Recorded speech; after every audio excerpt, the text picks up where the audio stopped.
last time I spoke with you guys was you played over at the Palace a few months back anyway. Was it the beginning of the summer or my memories? It was January, I believe. Was it January? Jeez, Yeah, this year is going fast. how did that go for you? Because I mean the Palace is no small thing. That's a big story. If when it comes to venues here in our area, that's a nice little notch on your belt. What was that experience like for you? Yeah, we started a relationship with the Palace, actually with Danny Taylor, who's actually my boss at this now because he opened up a dispensary called the People's Joint. Hmm. Um, yeah, we played their Christmas party. Yeah. Um, they hit us up. We were kind of surprised. I think Greg Bell recommended us for That's a big endorsement.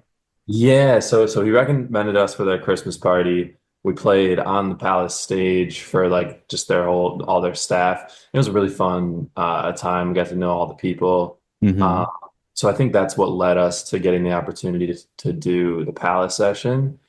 And yeah, we didn't really know what to expect 'cause we knew they did it during COVID with Yeah. no audience. Yep. And we were like, oh, I guess like we'll see who shows up to the lobby of the Palace Theater. Yeah. Uh, and we walk out and genuinely shocked. I think all of us were genuinely shocked how many people showed up. It Yeah. was like 200 people in the lobby, and And we were just 200 people in that lobby. I mean, it's not like you're playing the stage, which is like cavernous, yeah. relatively speaking, right? You're right there in the lobby, and those 200 people are right on top of you. Mhm. Yeah. Yeah. How did you feel? I don't know. It was like you said, it was a kind of a shock. I didn't know how many people were going to come. I didn't know what to expect, but I was obviously really happy to see that a lot of people came and made it more exciting, more memorable. And What have you been working on over the past few months now? Everyone at this point is really tapped in with the Albany music scene in Hmm. general. So it's like as we are in high demand as the E Block, us as That's a indi good thing. yeah, so us as individuals were also in high demand doing other projects and stuff. But yeah, overall the summer, our main goal was like putting together music um, in between all the times we had shows, getting like our branding right, getting our like media in order, kind of like a little reset for us Hmm. uh, to kind of launch like a new kind of rebrand, so that what people see at our shows, they can go home and like go on our website and stuff and to have that media experience there. Mhm. We've kind of gotten to the mode of like, okay, let's just film everything we do, record Hmm. everything we do, and then afterwards sift through it and see what's worth sharing. Mhm. Now, when Yeah. you do that, are you concerned with the quality of the product, like the quality of the recording, or is it like, hey, if it looks kind of grungy, then that's cool. Let's do that. Let's use that.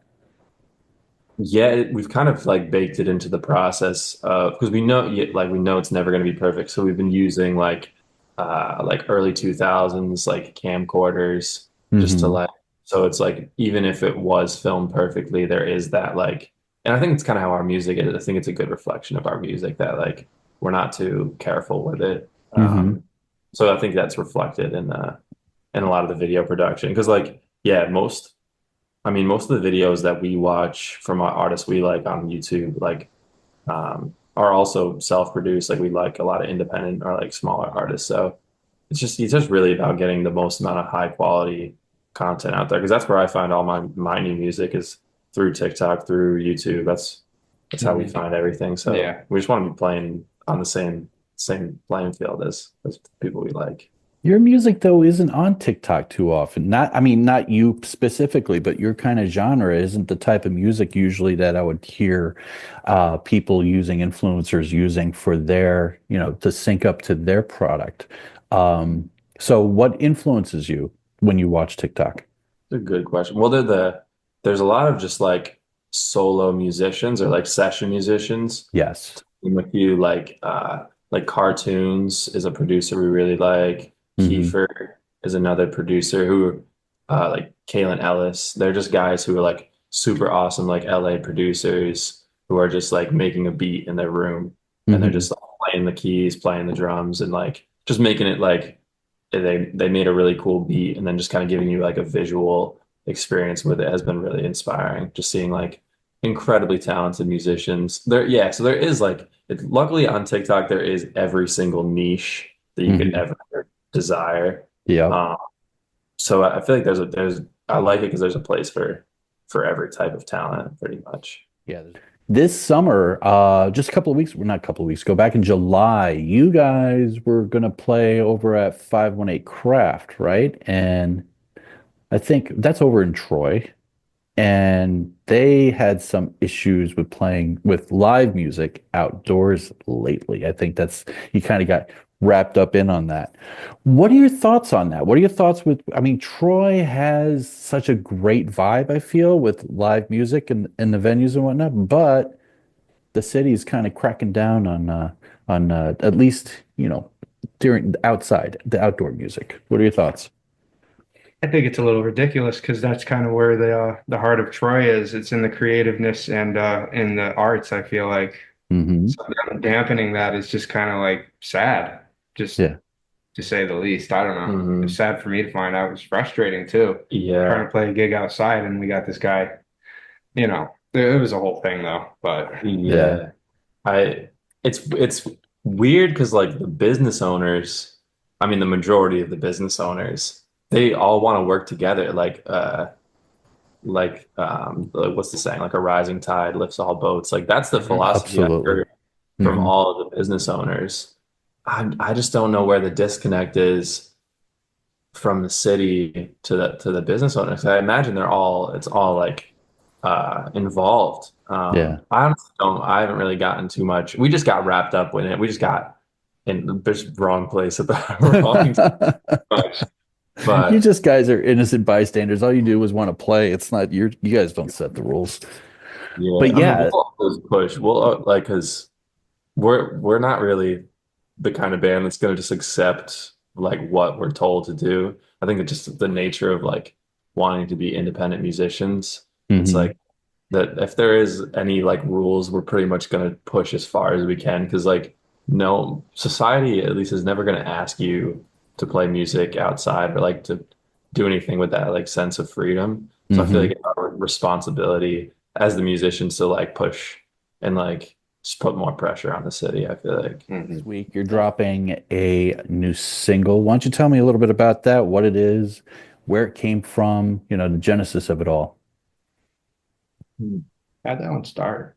Yeah, as like most E-Block songs starts, it was originally just like a little beat, like a just like a maybe 8 bars of a beat that I started working on.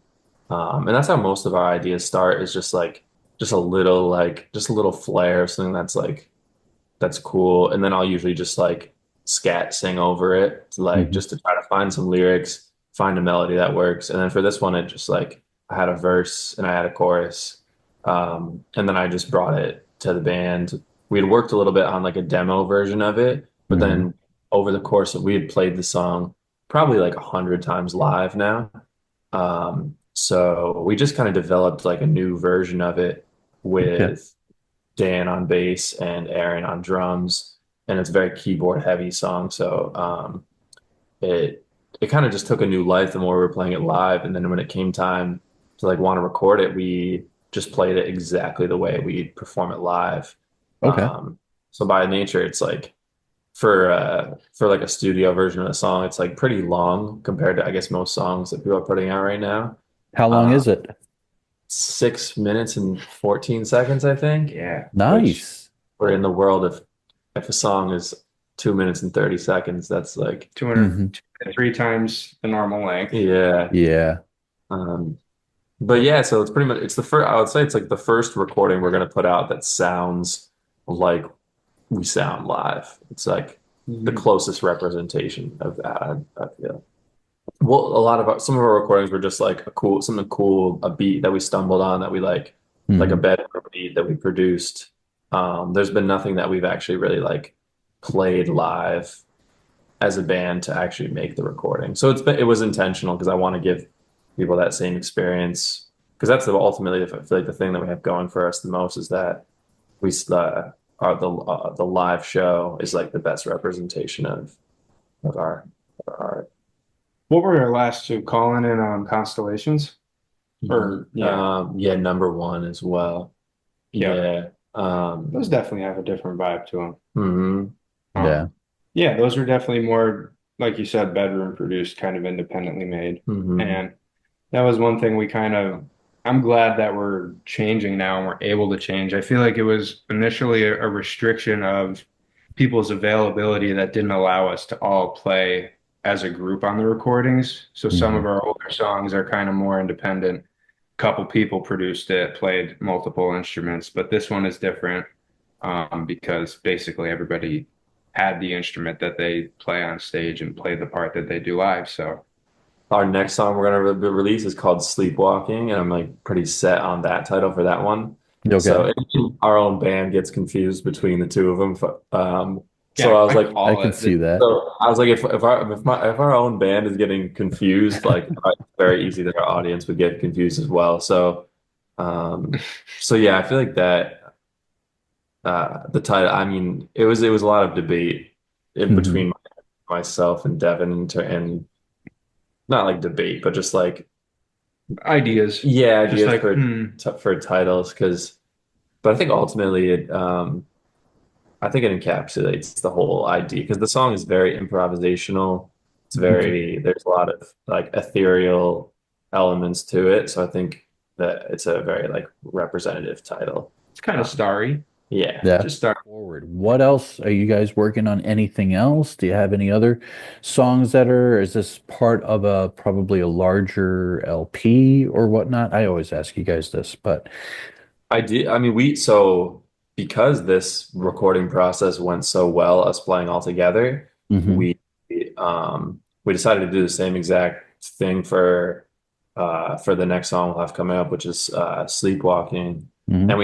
yeah, we leaned even more into the idea of just doing it live. We booked it's a studio called Tummy Rub Records. Okay. Um, and they recorded it. We recorded it live to tape. And we in the first take we just got together. We knew we knew this. This is all again another song we've played together live a Hmm. million times. So we booked a studio, um, and yeah we were just recorded it live to cassette tape. Hmm. So re-releasing some older songs as well because we it's tough when you like release a song that you love and then it has like 2 weeks of excitement and then it's like just becomes deep a part of your like discography. Hmm. So I think since we're still like a new band technically, um, I think we'll probably re-release some of our older tracks as well, package them together with these new ones. Are you tied with Tummy Rub? Because that's not the first time I've heard Tummy Rub. They last I believe Barbie Barker was tied with them too. How was it working with them? And what's your future like with them? Are you going to continue working with them? I had a good time working with them. The guy, what was his name? Daniel? Dan Carr. Dan Carr is very knowledgeable. He's super helpful. He's good to record with. I feel like if whoever we're like, oh yeah, we want tape, then that would be the obvious choice. I don't know anybody else that has tape. Yeah. Yeah. Um, but they got a nice live room. The reliance of having somebody else there is new for us, so we're getting used to that for either sessions or just practicing. I don't know. I could see us using that as a rehearsal space going forward and possibly a recording space if it constitutes that, I feel like. Hmm. We formally like had a space, but I think it was we had access to it 24/7. So I Hmm. think like having a space where you're like putting down your money to like and you have a certain amount of hours to do something, it like forced us to really like just be focused more. Um, Especially with someone else there, like another person we respect. Um, it was cool and we ended up getting the whole song on the first take. So it was definitely successful. Yeah. Thank you very That was much. good. And I'll Thank you send so you much. some pictures and stuff as well. Great. I appreciate that. Thank you so much. Yeah, thanks. It was a pleasure, Michael. Appreciate it. Likewise, always. Take it easy. All right, you too. All right.